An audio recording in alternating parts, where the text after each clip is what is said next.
Hello everybody and welcome to What Works X. We'll be starting in a couple more minutes. Thank you.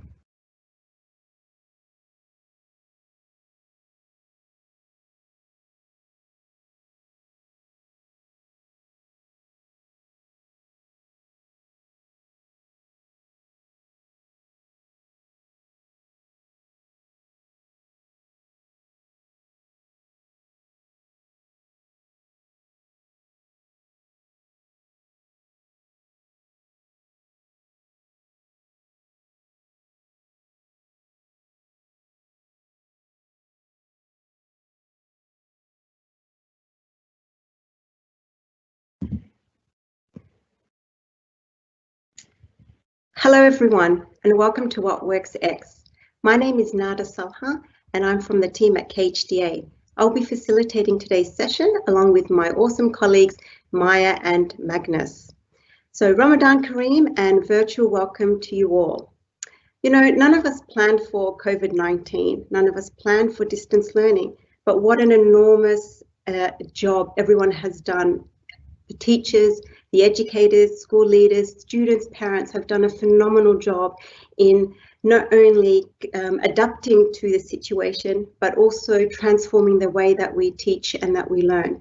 So heartfelt thanks to each and every one of our teachers for doing an awesome job over the last seven weeks. So welcome again. Today we will be using menti.com. So may I please invite you to log on to menti.com, preferably using a second device such as a mobile phone or opening up a new tab in your browser and going to menti.com and entering in that code you see on your screen, please.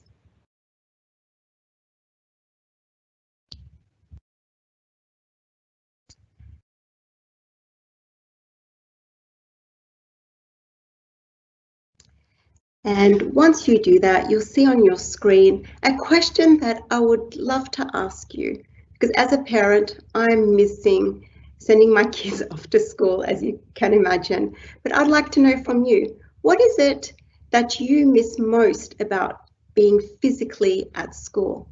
So if you can just enter in a couple of words on the Menti platform, and we will shortly see a lovely word cloud develop.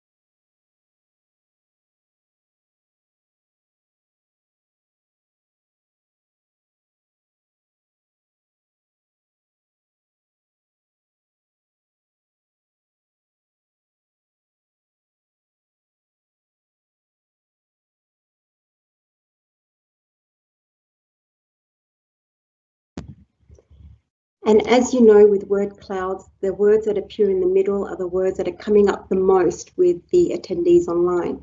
So definitely the students, the children, the colleagues. Schools are definitely places of social connection, and that is what we are really missing at the moment. The social interaction, the staff, the classrooms. My lovely classroom, absolutely. A lot of our teachers have now transformed their kitchen tables or their dining tables, their bedrooms, their homes into learning spaces and their own offices. Smiles. Yes, definitely. We do miss seeing people smile. I know when I go out to the shops, when I do, and everyone's got the masks on and you don't know what's happening under that mask. So yes, definitely missing the smiles, the physical collaboration, the interaction. But I can see teachers, colleagues, students, definitely.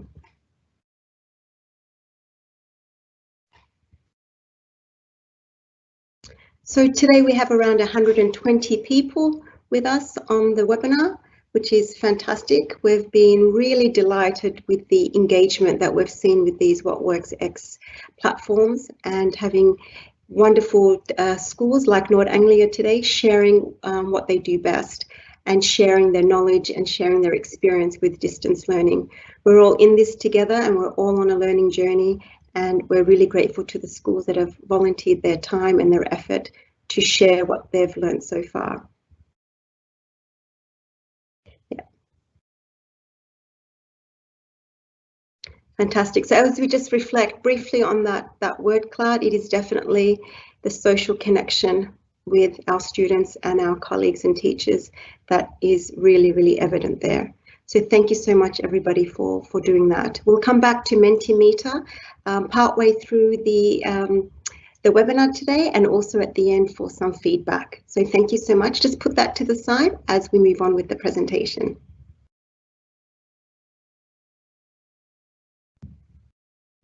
Okay, so let me rewind back to 2012 when What Works first began as a platform for teacher collaboration and for positive learning and sharing what we do best within our school environment. So What Works X is basically the same concept, but we're just using a different platform, and that is being online. So we're conducting 2 webinars every week, every Monday and Thursday at 4 p.m. So do remember those days, and we look forward to having you join us for those webinars as well.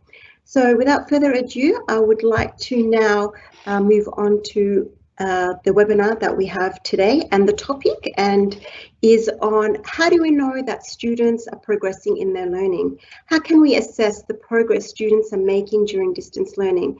And we're very grateful to have Christine Walker and Liam Cullinan from Nord Anglia, Dubai join us and present with us today. This is part 2 of this topic. We had Jess present last week, and today we have Nord Anglia, and next week we also have another presentation on this very topic, just so that we get different perspectives from different schools.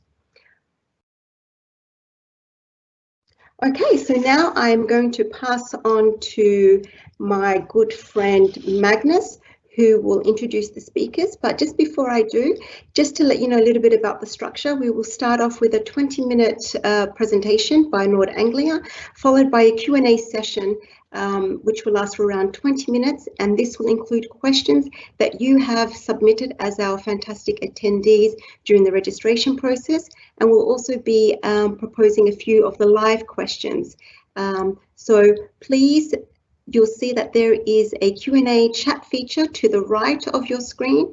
I know your mics are muted. That's because we have such a large audience with us today, but please do submit any questions you have in the Q&A chat feature on your right, and we'll try and get through as many questions as we can throughout the webinar. So I will now pass over to Magnus, and I'll come back to you towards the end of the session. So let me just bring Magnus up on the screen.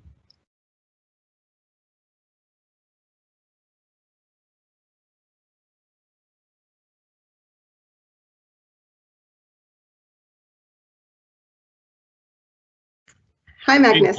Hi. Thank you so much. Hi, welcome everybody. It is now my pleasure. Let me just see so I get everything right here. It is now my pleasure to introduce our presenters. As Nada just said, Christine Walker. She's the head of primary at Nord Anglia International School, and we also have with us Liam Cullinan. He's the head of secondary at Nord Anglia International School here in Dubai. And Christine and Liam have been kind enough to put together a presentation for us, which responds to the theme of assessing the progress students are making during distance learning. So schools are closed, but schooling goes on, and it remains crucial that teachers find ways to see what students are learning. Whether we use synchronous or asynchronous online sessions, whether we call it distance or virtual learning, teachers are all challenged to provide meaningful educational experiences at a distance, as the education world grapples with the impact of these current trying times. Formative assessment at a distance is a process, and it's important to collect evidence of learning over time. Focus on feedback. When checking for understanding, it's important to communicate the feedback that comes from it. As a teacher, you can provide written and/or oral feedback through videos or sound recordings. Leverage personal conversations. Conversing with students remains the most powerful and meaningful way to check for understanding. By scheduled individual sessions with students, teachers can assess their learning and provide feedback with a real human connection. Remember, data is useless unless it is used. All data collected and used tells us something we can add to our support and feedback features, allowing for more timely feedback, adjusted instruction, and greater successes when we plan ahead. So, on behalf of all of us, I'd like to hand over the word to Christine and Liam for their presentation.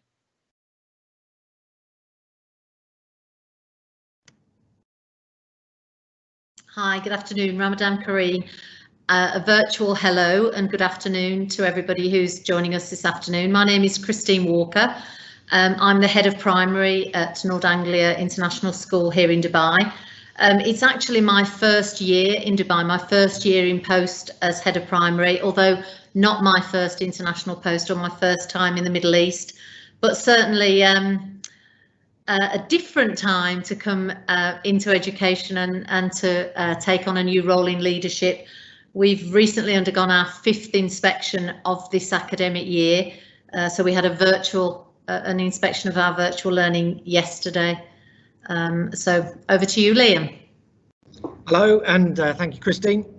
My name's Liam Cullinan, and I have the honour of being the head of secondary here at North Anglia International School in Dubai. I've been here, I'm the founding head of the secondary school, having been here for 6 years, and do you know, we're really enjoying this experience. It's a new experience, but I think the beauty of teaching and the beauty of education and the best educational practitioners know that no day is ever the same, and we have to be agile, we have to be creative, we have to be dynamic, and we have to work to ensure that our young learners never suffer. And I, like you, when I was looking at all those answers come in, right in the middle, the thing that I'm missing most, and I know Christine is as well, is the students. We're missing the students desperately. So we're here today to share with you our story, our journey, and our ongoing story, because we're not here to say that we've got all the answers, but this opportunity to learn and progress is something we're all here to share best practice with you together. So steal, like magpies, the ideas that work for you and your institution. Christine. Next slide, Mr. Cullinan. Yes.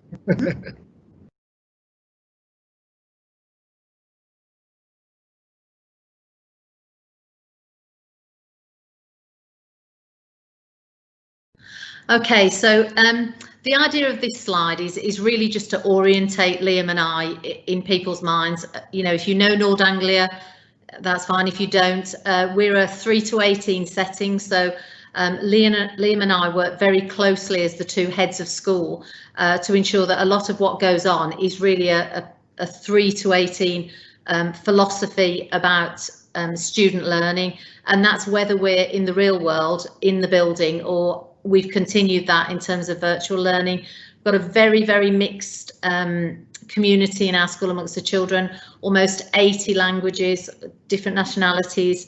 Our curriculum is essentially a British curriculum with IB post 16, and we're also going down a NEASC pathway to look at the ways in which we teach.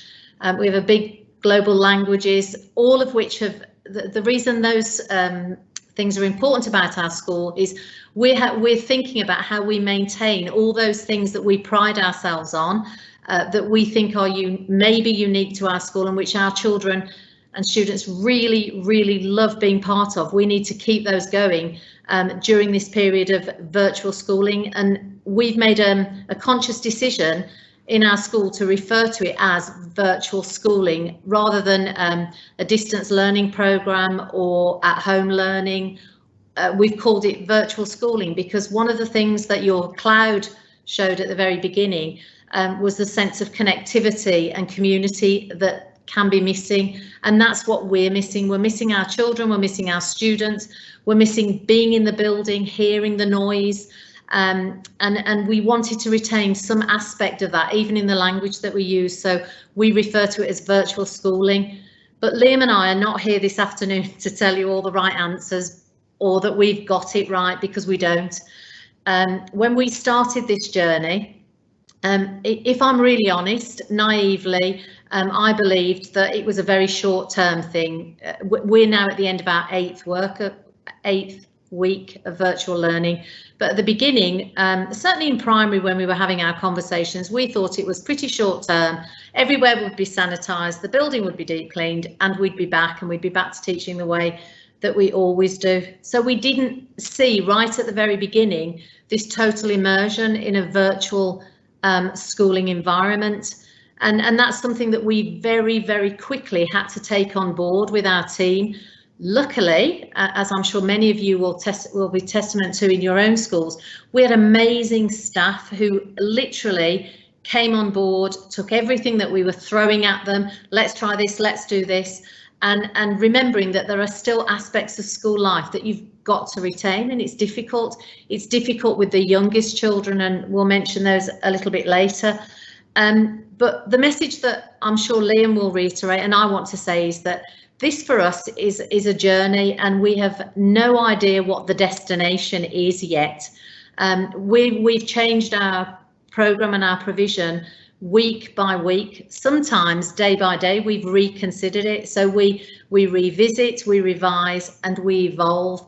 And by that, we hope that every single week we're getting nearer to providing the best possible opportunities we can for the children who come to our school, even if it is our virtual schooling at the moment. Thank you, Christine. And so we're going to share with you now a video, because the question of today is how can we assess the progress students are making during distance learning? So we put together a short video just to highlight the practice that our staff are using as ways to demonstrate how our students are learning, and to highlight the assessment, as well as to celebrate the phenomenal young people of NAS Dubai.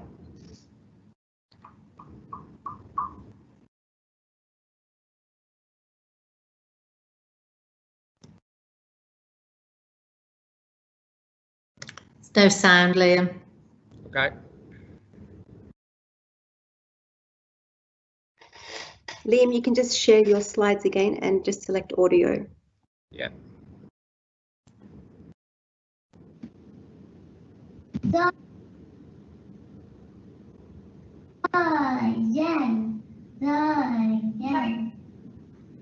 Very good, Lily.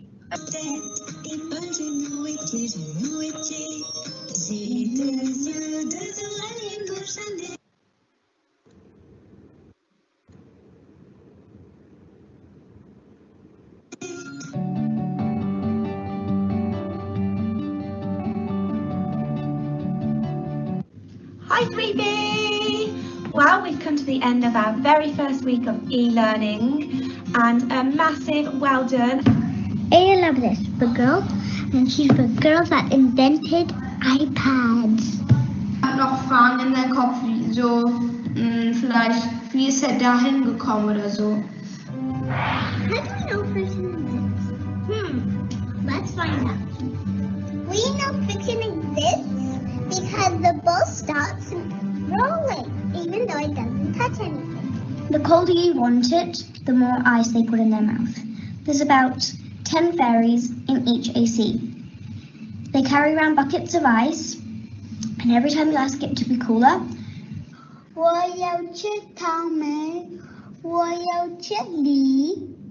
Shakespeare was known and is still known to be the greatest, most inspiring, creative, and imaginative playwrights of all time.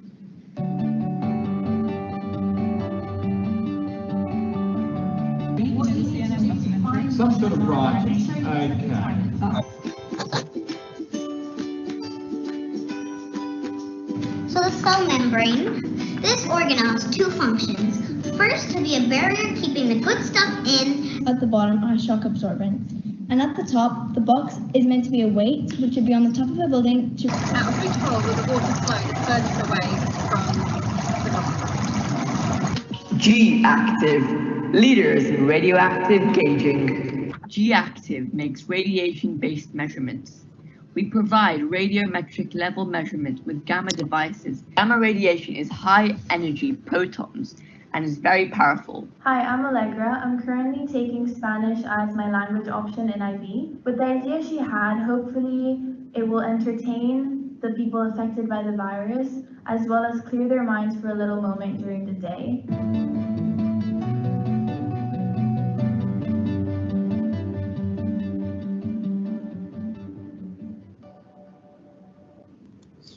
As with most things with education, it never surprises me. It's the students that adapt a lot quicker than anybody else. But when we got the announcement that we were going to move to a time of virtual schooling, we made the decision that we were actually going to run exactly the same timetable. So as a Microsoft Teams school, the secondary provision was start of day with the personal tutor, ranging all the way through to the 3:30 end of day, with some external provision if required for any students who needed additional help. Initially, the phased approach went with running exactly the same. Very quickly, we realised that the students' needs and the content that we were trying to deliver initially was a bit too much. So we shortened the hour lessons down to 50, allowing then students to upload any evidence they want to inform teachers how they were progressing and how they were getting on with the tasks. This would allow then time for teacher feedback, reflection and opportunity to adapt and change the lessons as provided. We also made the decision to remove homework, because actually at the lower stage, at the upper stage of the school, I'm afraid, as you can imagine, in years 10, 11, 12 and 13, that homework still needed to exist. But at the lower year groups, the work was tending to go over slightly longer, so we made the decision to remove the homework at that stage for the students. And we also looked at a variety of teaching tools. We didn't just look at the pure academics, we also looked at collaboration opportunities, creativity opportunities to encourage some kind of interaction between our students. Most of our lessons are live, as we are today. There are some pre-recorded and flipped learning lessons that allow students to prepare for the next one, but every teacher is live at that time and can answer questions for the students. And this is what Christine did with primary.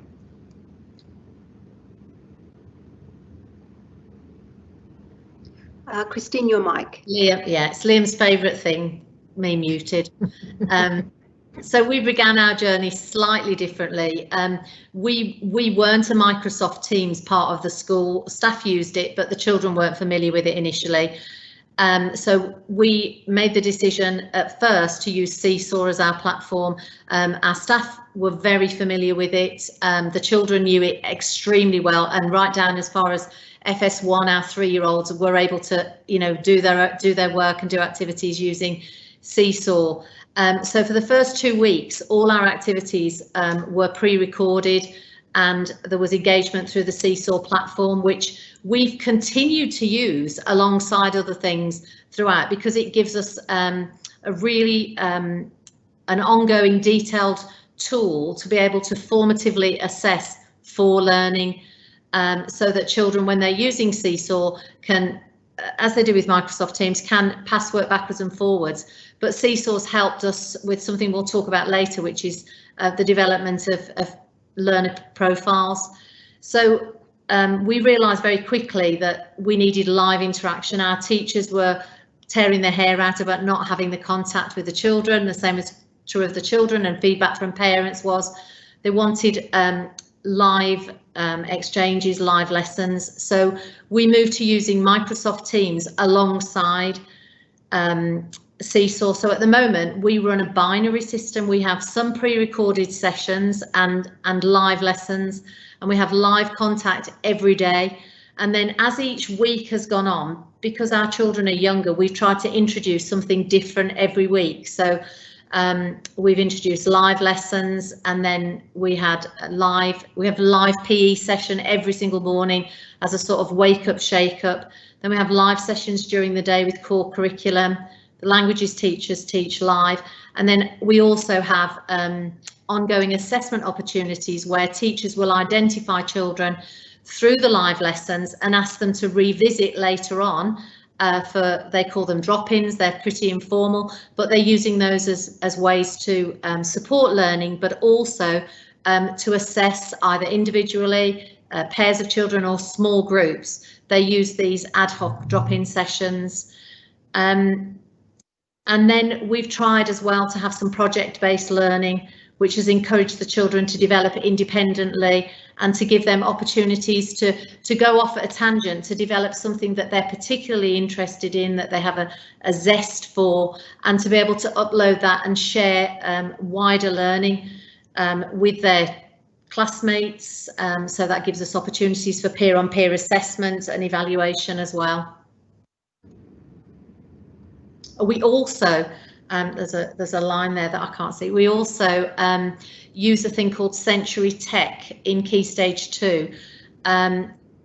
Lots and lots of our children will require challenge and extension activities, and teachers upload initial nuggets with Sensory Tech, which uses artificial intelligence in the three core in English, Maths and Science to identify where children's strengths are, but also where children need to revisit a particular learning strand or a particular area of the curriculum, and it will analyse an individual child's learning and send them back information so that they can revisit and extend their learning in those subjects.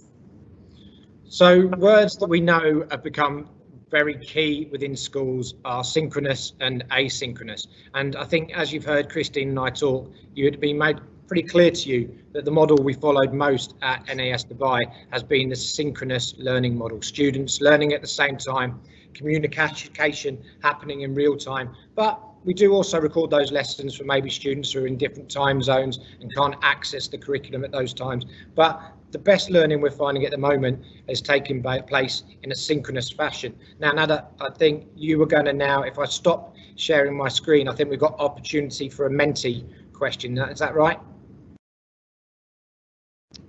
Okay, so the question that's been coming in is, over the last week, what proportion of student learning in general has been live synchronous learning? And I think, as we've all noticed, as time has progressed, that actually the best form of learning is that live interaction. And I think as we moved from the initial 2 weeks through to it, I think the synchronous learning method is something that most schools have taken on board. And I think those schools that have got the DLE visit coming to them will recognise that the synchronous practice is something that's celebrated from within if utilised correctly. Interesting to watch, and it might be interesting to know in previously where schools started at, so it's one for a future question is there. Okay. I think just before you go off on that, Liam, I think it's also been important for us to respond to parental feedback, because obviously lots of our parents are having to juggle things. So particularly with younger children, our parents probably wouldn't be, you're saying between 75 and 100% of synchronous learning. Our parents want a blend of that in response to them, because it gives them an opportunity to work around their own schedules and their home life. So we've taken that on board as well. Okay, so when we went through the process of really looking at assessing learning in our virtual schooling, it became very clear to us that the process isn't any different. The principles of assessment for learning is still the same. We need to focus on what is being assessed and how are we going to utilise that information to allow the students to progress. And yes, there are things that we miss in this world. The response time, as I said to you about the uploads, was longer. We were waiting for the material to come through. The chat function didn't always enable our students to properly clarify their understanding. That's why we introduced the cameras a little bit more because the lack of non-verbal, therefore that allowed us to encourage people to be going on camera and engaging in this form. But there's so many benefits to it, so many benefits. And one of the benefits that's coming out more and more to all of us is that this platform is encouraging our students to be greater risk takers. They're now, rather than waiting for the teacher to tell them, yes, you've got the right answer, move on, they're taking real risks, and that self-directed learning has produced probably better outcomes for our students, who are now no longer afraid to move on at a pace. It allows for much more personalisation, and the evidence, as was made clear when we went through our recent visit, our evidence is much clearer and at hand, and actually can vary to suit the needs of the individual learner. They can choose the form of assessment which they feel best allows us to recognise their talents and their unique gifts. And it also has allowed the parents to gain a deeper understanding of the learning process that differs in every single phase of their students' lives, their children's lives, sorry, our students. And I think maybe a deeper respect for our colleagues in the education system. I think I'm going to echo some of what Liam said there, that one of the things that we decided as a whole school, and we iterate all the time, that the reasons for assessing are still exactly the same. So we're not assessing for any different reasons because we're virtual. So our rationale behind the need for assessment has stayed solid throughout. But we looked for opportunities, and I'm not going to insult you by reading through this. We looked for opportunities because, as Liam said, some of our children prefer synchronicity, and many prefer the asynchronous. So we looked for lots of opportunities where we could assess formative learning, so that we could identify next steps. So there's some examples there of the things that we did. You know, hold up your answers. This is a question, hold up your answers. Use the chat box. We use the chat box a lot, and we started off, you know, with lots of emojis and lots of silliness really for a couple of days with the chat lines as we open them. But now I'm quite amazed when we have assemblies. For example, if you post a question during assembly, you'll get a raft of answers coming up, or a raft of questions related to it. So we looked at the ways that we could use those learning styles and those preferences in our children, and also the way in which we're teaching. So when it is a recorded lesson, how can we assess what the children are learning? Because throughout all of this, particularly in primary, we've got the consideration that for the vast majority of our children, there is an adult sitting next to them. So for our older children in 5 and 6, they shoo them away, but with our younger children, they are sitting there. The teacher is in the living room or the kitchen with the students. So we've got to be creative about how we assess, and it's all those opportunities that we've looked for as ways of formatively assessing the learning that's going on with the children, but also taking into account, luckily, the fact that this happened in term 3. So we've got a raft of information, a raft of assessment data that we use to analyse in line with where we feel the children are now. So if somebody is way away from where they are now, where they were before we started, we know that perhaps there's been a little bit of over input by adults. That's just reiterating what we said, that we're still assessing in the same way for the same reason, and it's to enable us to move the children on, to assess what their next steps of learning are. So you'll see a table here that has just got on the left of it the diagnostic testing, and different forms of assessment that you can do. And I think we're not going to give you the answers here because you're the experts in the classroom. You're the people who know your children best. You're the people who know about your children do learn best, and you know the different phases of your schools. So these are just the kind of questions and processes that colleagues ask themselves and ask of each other when they are planning the lessons. So we know with diagnostic testing that allows us to know the strength of the students' learning, and there's some key approaches there. I always try to emphasise the hinge question. There's some great work out there by Dylan Williams who talks about the fact that how do you know when is the right moment to progress that learning for each individual child in your class? Is your pace going too quick that you've left people behind? Multiple choice is a very easy strategy to do for that. So there's some diagnostic strategies for you there. We've also got some projects to enable long-term retention and stickability, and then information retrieval. But think about the questions you're asking. Are you choosing the right approach for each student? And we're currently going through the phase now of those formal summative assessments as we look at our end of year tests that we put in place. So therefore, lots of questions to ask ourselves as we try to gain evidence for our students' portfolios of work. And I think this is something that we're all really proud of as an outcome of this online learning. And I think this is a result. We're going to take this question, we're going to start with year 13 and we're going to go all the way down to our real experts in early years, where the magic truly happens. I've become a huge fan of early years, having been a secondary practitioner, but any early years practitioners online, amazing work.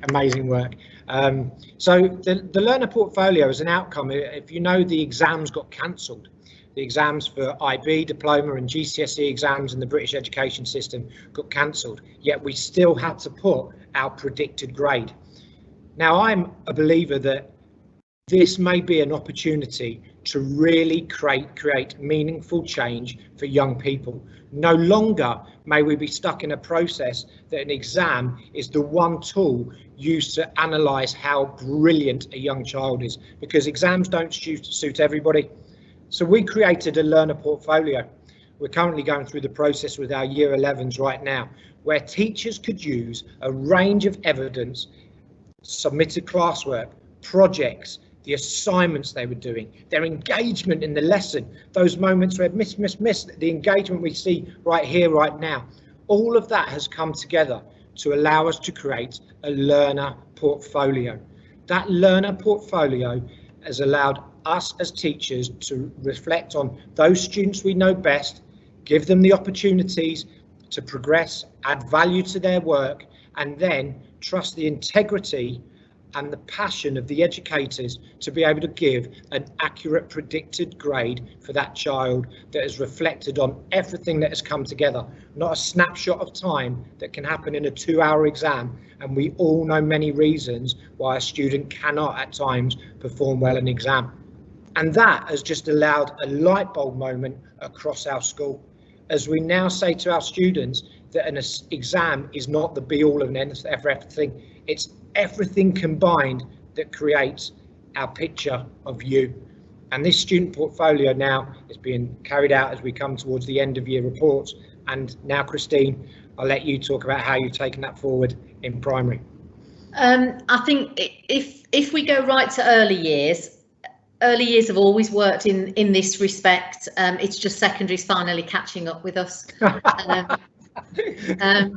That we create learner profiles because we're looking at every aspect of the child's learning. We're referencing in the moment happenings, those light bulb moments that Liam's talking about. Early years practitioners will tell you they get those all the time, and they put all that evidence together to create a learner profile in the early years. What we're doing now, and we're not there yet, is that we're going to use information from the virtual schooling, and a huge benefit for us is that we will take this forward when we move back and we go into the school building and we return to school, which I don't think will ever look exactly the same as it did. This is a new normal. There will be another new normal, but we will encourage children and to build a learner portfolio that includes all those things. It will include summative assessments, but it will also include learner reflections where they choose, for whatever reason, this is the work I want to take forward into my portfolio. It's developing that ownership of learning so that children, the portfolio becomes theirs. It's not just about end of unit assessments or teacher input. This is owned by the children, and it's about the children, so it's what they will take forward through the school. It's in its embryonic stages for us, apart from early years who have cracked it for a number of years, but we're using, for example, the build-up of work on Seesaw to make judgments about the learning that's taken place over the past 8 weeks, not individual pieces of work, but these profiles that are being developed through the technology that we're using. And it involves all of those assessments, peer-on-peer reflection, teacher one-to-one, teacher group assessments, pupils choosing activities, and all of those will go together to form a global picture eventually of our learner.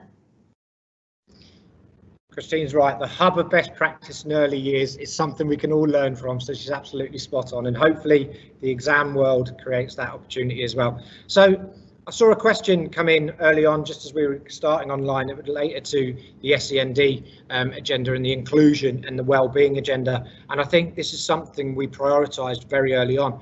And actually, whilst people have highlighted SEND students as being vulnerable, there are a number of students who are vulnerable in this environment, and students who we might not have realised in another environment, in a school, they really flourish. When they've been put into this environment, we've watched out for them disappearing and becoming quiet. So the work our inclusion and wellbeing team, and therefore liaising with the teachers and the staff and the classroom practitioners who know these children best, it's simply stunning. And it's these teams who deserve real credit for the work they are doing to reassure us and recognise that every learner matters.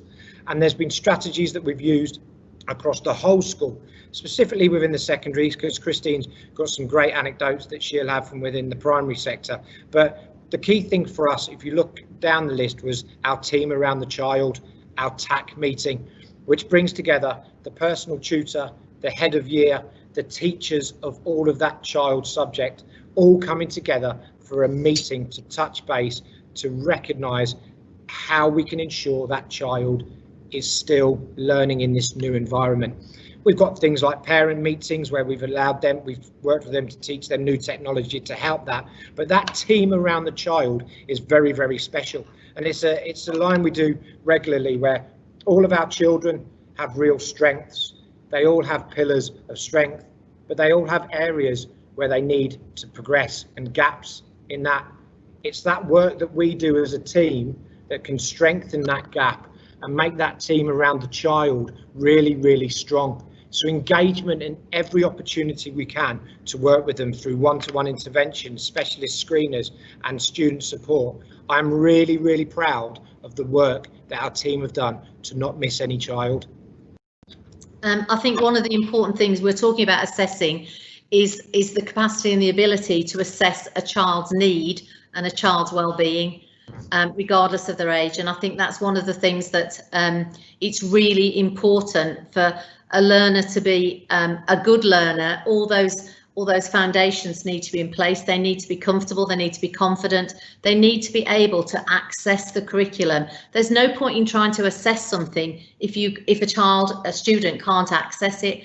And that's where our inclusion and wellbeing team, because of their assessment of pupil need, assessment of pupils' accessibility, and assessment of pupils' capacity, is supported by one-to-one meetings.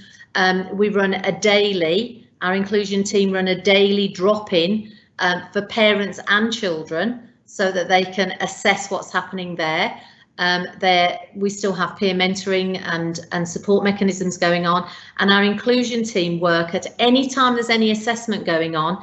They become involved with the assessment of those children who need it.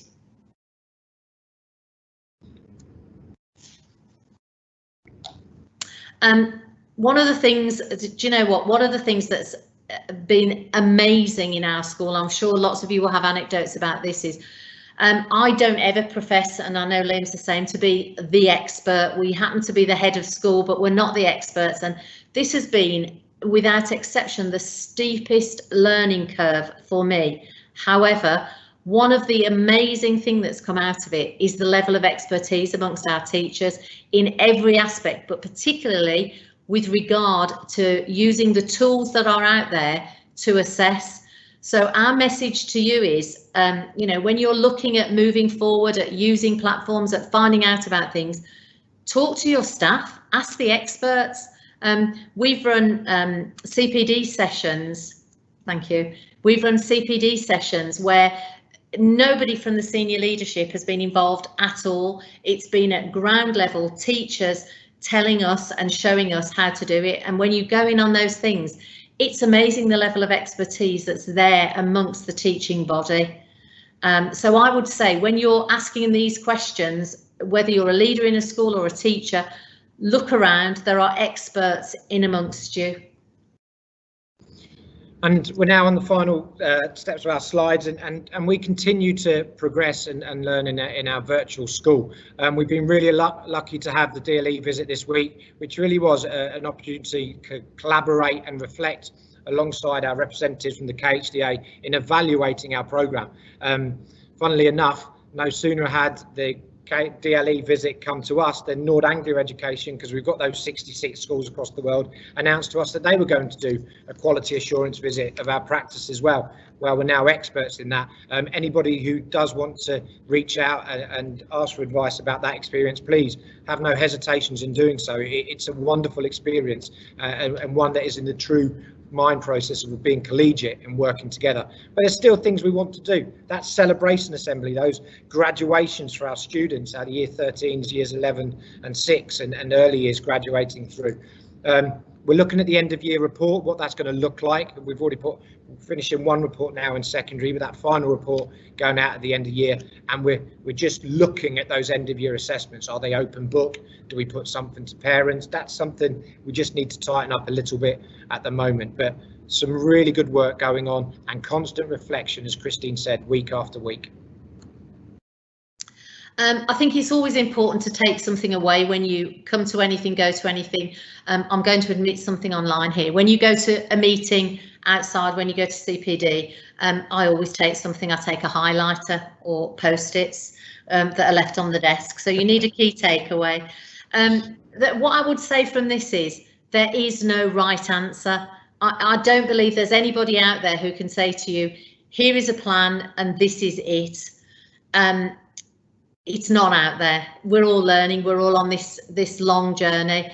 But what I would say is, because there's lots and lots and lots to celebrate, so recognise that, look at what you're doing and recognise it, celebrate, and then replicate it. We say revise, revisit, evolve. Something that came out, we can link right back to the very, very beginning. The first thing we did, keep the learner at the centre. The word child, children and student and colleagues, but the word student and children just kept coming up and up and up and up all the time. If you keep the learner at the centre of what you do, you can't go too far wrong as far as I'm concerned. And reflect on your practice, reflect and enhance. You know, think about what you're doing, take what you're doing that's really good and make it better. Because there's some amazing schools and there's some absolutely fabulous teachers out there doing wonderful things in a virtual environment. And I think it says there, success is not a destination, it's a journey.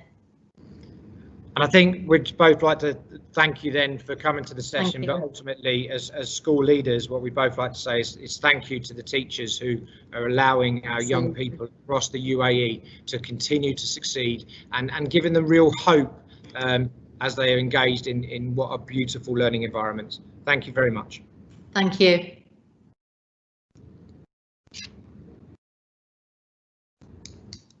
Magnus, I'm going to love saying this, your microphone.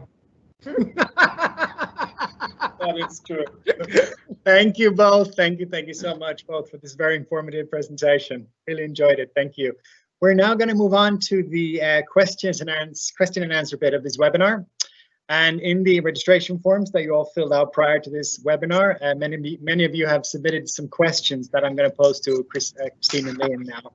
I also like to include some of the live questions that I see you guys have posted on the right-hand side of the screen. So let's kick off with our first question. This touches upon early years.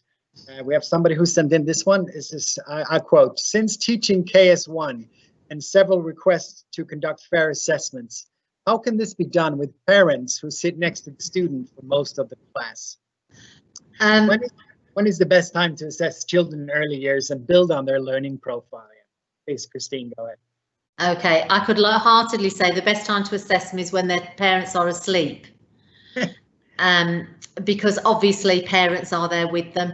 I will reiterate the fact we're term 3, we've got 2 terms of assessments and an experience of knowing those children. It's really difficult in early years. What is really important from our perspective is to make sure that you communicate with parents. The expectations, we have in the moment planning and in the moment experiences when the children are in the building. That's impossible to replicate, just impossible to replicate. So you've got to do the best that you possibly can. And we've done that by reducing our contact down to very small numbers with the children. So one-to-one in pairs and actually saying on occasions, OK, mommy, off you go and have a cup of tea. And doing that, we've got early years practitioners, in my experience, and I'm not an early years practitioner at heart, but I have great admiration for them, understand how children learn. So they're building those opportunities throughout the day to assess different aspects of it.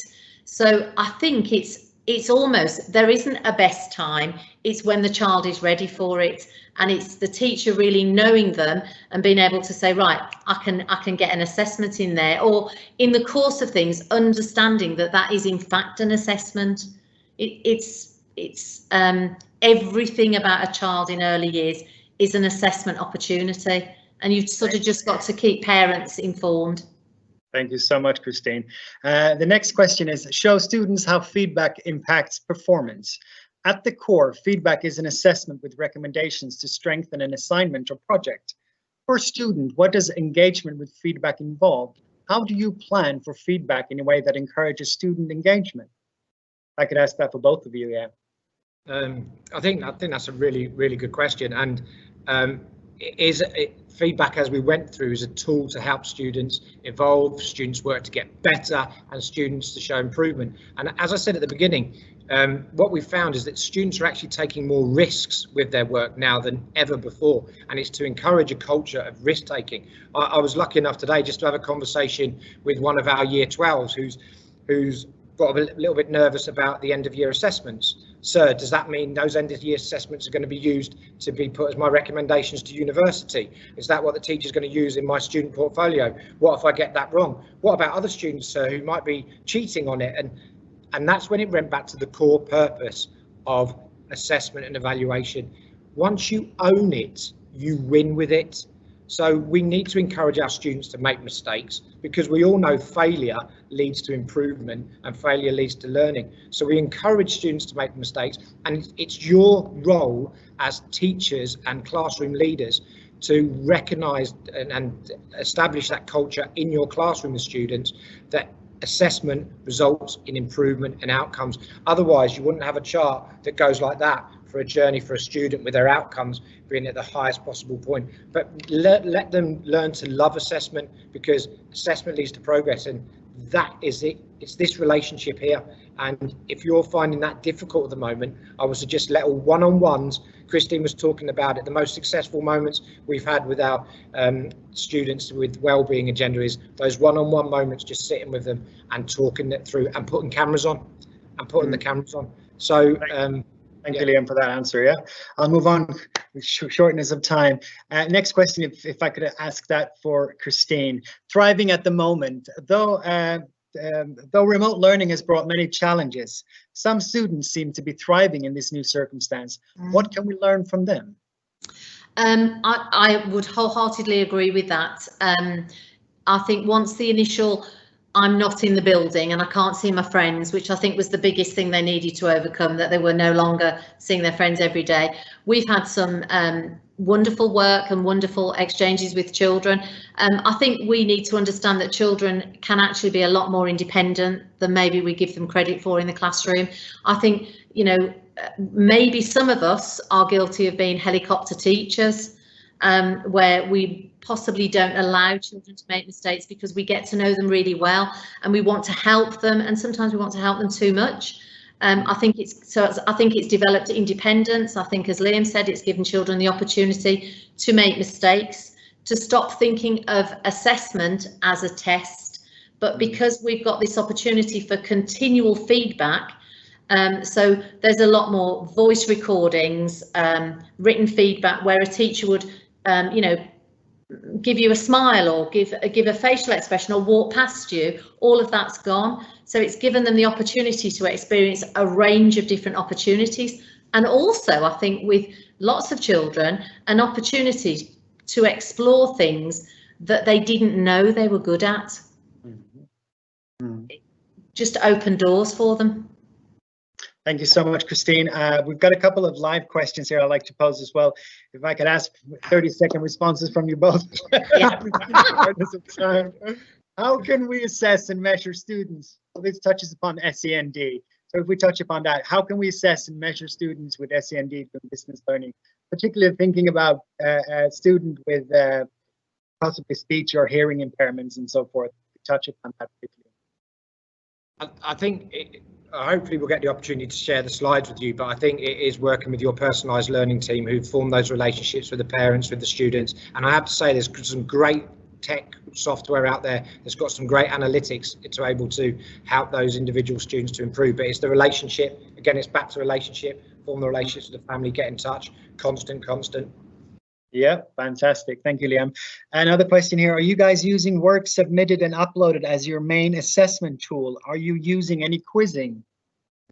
Yes. Yes, we use everything. The quick answer to that is we use everything. Everything. That student portfolio is students' best work, no matter what form. Celebrate the great work they do.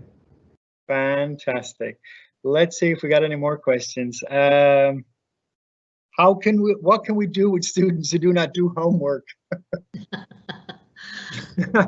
Any suggestion? The outcome is going to be on their student portfolio. We'll be lacking a lot of evidence, right? But I just think, again, what we've done is we've got engaged with home, we've got in touch with home, and I think parents are realising how difficult it is sometimes to chase children for homework.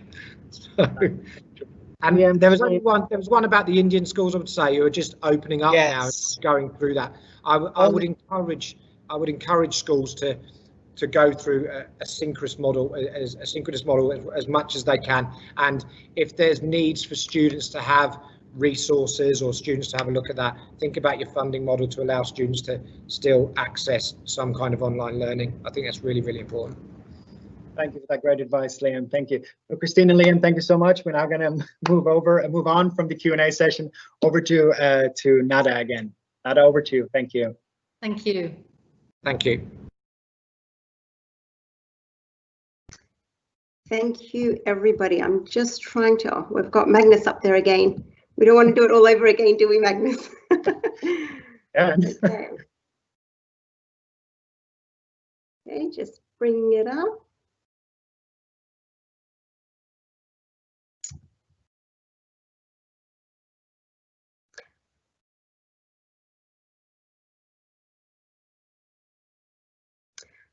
Okay, I think we can rock and roll now. Still live, I think, yeah. Yeah, we're getting there.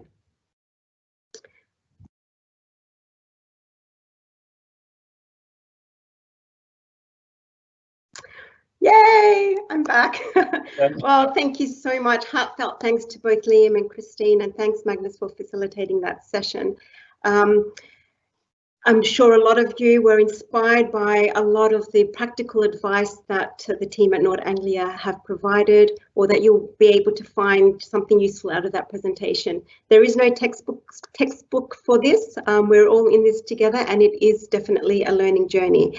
Now, I realise that we're coming very close to the end of our time with you all, but just before you go, and if you do need to go, that's perfectly okay, but for those that would like to stay on, I would really, really appreciate your feedback.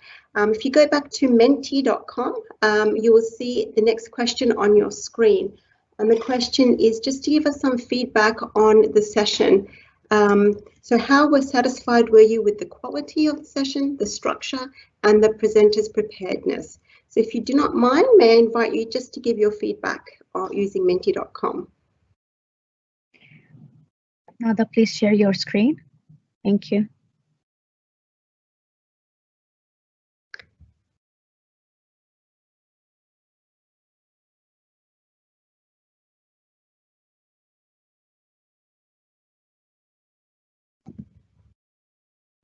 And I can see some responses coming through. So thank you for those people. And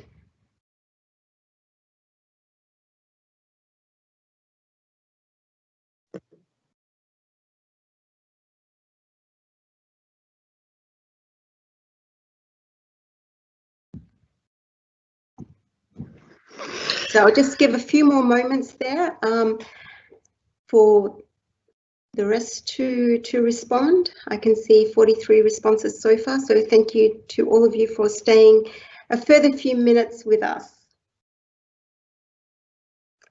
So today we had, I think, around 170 people online, so a phenomenal number, and it just shows how engaged people are with this particular topic.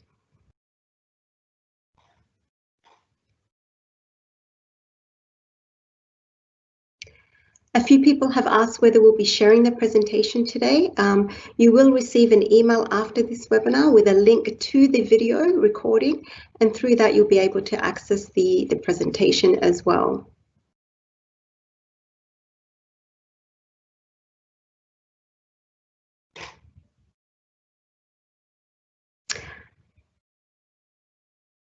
Okay, thank you for everyone's feedback. We'll just move now on to the next question. So what did you enjoy most about the webinar today? If you can just enter a couple of words using the Mentimeter again and highlight what you enjoyed most. What were your biggest takeaways?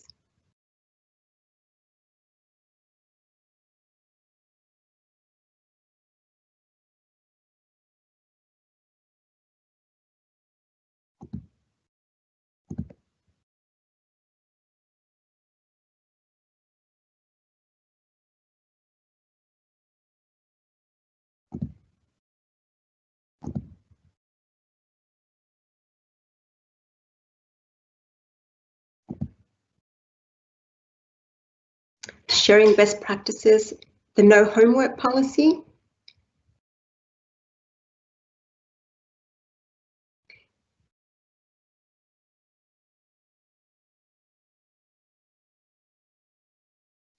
That we're all in the same boat, and I keep hearing this with most of the webinars that we've been hosting, is that people are seeing that everyone is struggling a little bit. Everyone is finding difficulties with certain aspects of distance learning provision.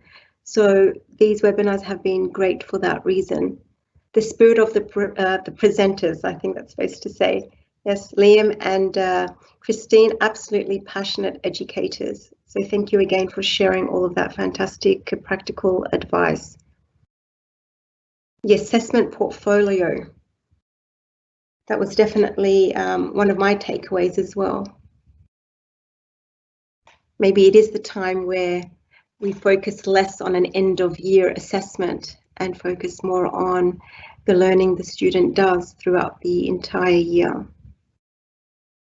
The learner's profile is what I enjoyed and learned, and I will encourage my students to make their profile. Absolutely, giving them that independency and that autonomy to own their own learning. Yeah, I can see student portfolio, the learner portfolio really coming up there. So kudos to Nord Anglia on that new concept. The calmness of the presenters and the detailed explanation, and I will use Mentimeter as an AFL tool in my live sessions. Great. I believe Menti is I think the basic version is free, but if you wanted more functionality, there is a small fee. So just heads up for that. Fantastic. Okay, we'll just move on to the next question now. So what will be the first thing you plan to do to improve assessing the progress students are making during distance learning? So I'll be interested to know those that after today's webinar think that they're doing a great job and have no plans to change their approach, or perhaps investigate different progress tracking platforms, or engage students more in reflecting upon and assessing their own work. Prioritize effective monitoring of the impact of current practice. Perhaps use a triangulation approach when making decisions about student progress. And I think that's where the team around the child, the TAC that Nord Anglia referred to, could come into effect. Or perhaps you have some other ideas, which is what we will look at on the next slide as well. Just give you a moment there to reflect.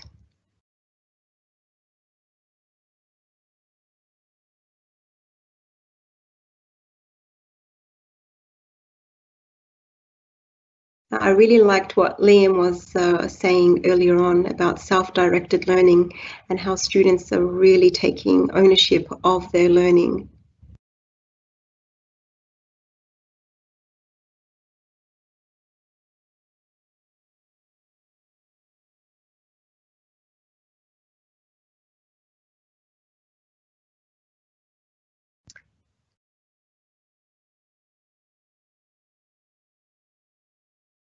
And this is probably not just for distance learning provision, but also in the long term. And Christine, I liked your comment about schools will never look the same. I think many people would agree with that as well. We're really encouraging students to build their own learning profiles and really take a bit more, we give them, they have a lot of, they've shown a lot of independency in this period. Okay, thank you so much for your responses there. Now, for those that did say other, and I don't think many did, but you might have been inspired by what Christine and Liam had to say during their webinar. What other ways do you plan to improve assessing and the progress students are making during distance learning? Do you have any other ideas, or has what they have said inspired you to perhaps investigate other ways? I'll just give you a moment to elaborate on your thoughts and ideas. This question is particularly helpful for schools that are looking for more ideas, and we'll be able to share this with everyone on the call as well. Feedback from students, so peer assessment, giving students that opportunity to assess and reflect on each other's work. Quizzing students, having students make their own portfolios, parent feedback.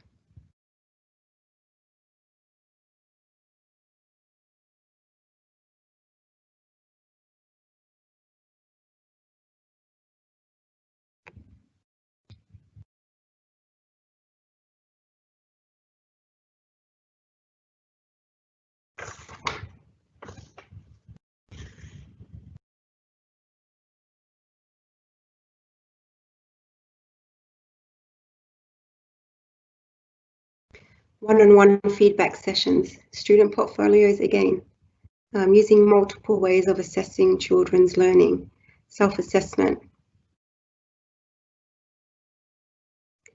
Someone's put there for secondary to use exam.net, reflection and triangulation. Quiz.com is a wonderful tool for AFL and a summative tool as well.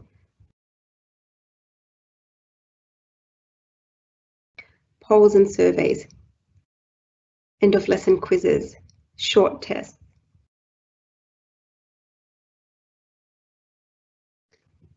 Parents' feedback.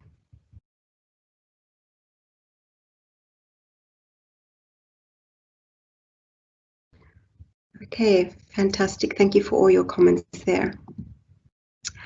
Okay, and let me just stop sharing my screen just for a moment.